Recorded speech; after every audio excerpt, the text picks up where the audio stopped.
kepada channel Kebaduda dengan Zara Maudani. Sekarang ni kita buka apa?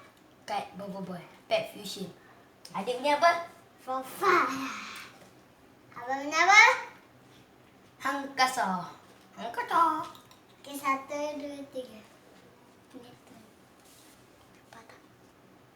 Payah ada terang tak nak. Okey, jom. Ni yang belakang dia. Belakang Muzaina ni ada buah ais. Hebat. Roti jat.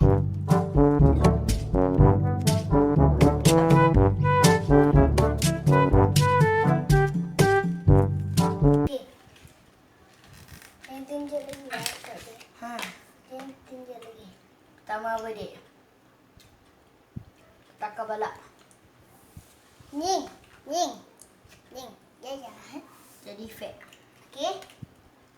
Yang kedua. Jangan. Retaka. Ultra. Ni apa tu? Pipizola dan Egabot. 4 bintang. Tu 2. Saya sibuk bintang.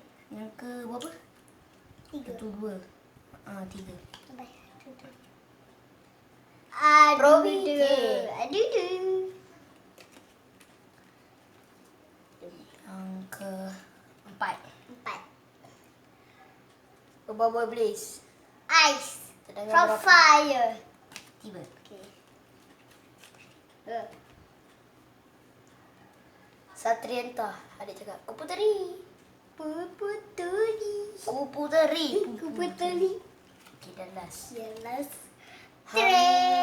Kasa. From fire. Gerak-gerak kan. Ni ada efek ke? Tak ada.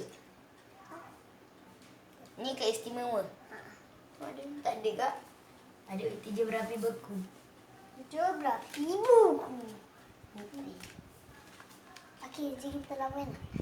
Apa? Awal-awal lagi dia lawan. Okey, jom kita lawan. Dah. Jom kita lawan.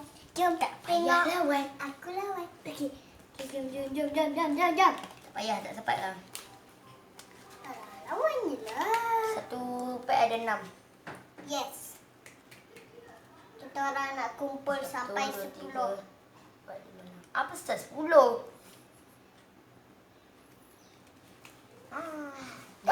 Jom main. Okay,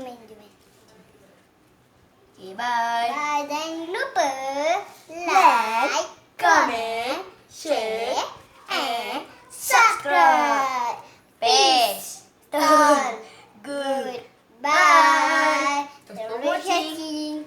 Jangan lupa subscribe tau. Yang merah tu. Yang merah tu tekan loceng. Bye. Bye. Bye.